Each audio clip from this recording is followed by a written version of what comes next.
Current लग गया हो। उसके जहन में एक ही सवाल गूंज रहा था, अगर कालू मरा हुआ है तो सुबह वो घर कैसे आया। अब सब कुछ साफ था, यह कोई मामूली घटना नहीं, एक गहरी साजिश थी।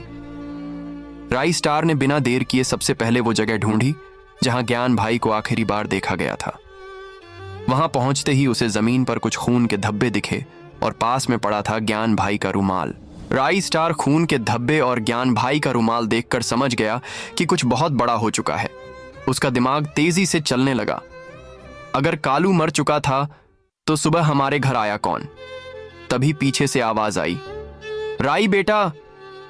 राई स्टार पलटा तो देखा सामने मोहल्ले के बुजुर्ग श्याम दादा खड़े थे। श्याम दादा बोले, आज सुबह मंदिर से लौटते समय मैंने एक आदमी को तुम्हारे घर की तरफ जाते देखा था। पहले तो लगा कि कालू है, लेकिन उसकी चाल और आवाज अलग थी। जब वो थोड़ा पास से गुजरा तो मैं पहचान गया। वो कालू नहीं था बेटा, वो वाइट 444 था। ये सुनते ही राई स्टार के पैरों तले जमीन खिसक गई।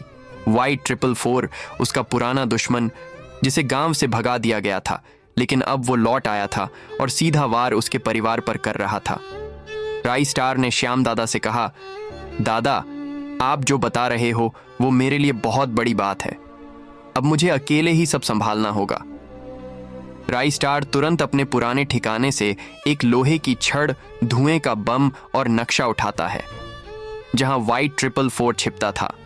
रात को बिना किसी को बताए वो सीधा उसी गोदाम की तरफ निकला। हर कदम के साथ उसके दिल में बस एक ही बात गूंज रही थी, भाई को छुड़ाना है और इस बार खेल खत्म करना है। गोदाम के पास पहुंचकर उसने टूटी खिड़की से अंदर झांका। ज्ञान भाई बेहोश पेड़ से लटके थे और सामने खड़ा था वाइट 444। काले कपड़े, नीला स्कार्फ और आंखों में वही पुरानी नफरत। राई स्टार ने जेब से धुएं वाला बम निकाला और बोला, अब तेरी कहानी खत्म वाइट 444। आगे की कहानी जानने के लिए कमेंट करिए पार्ट 3।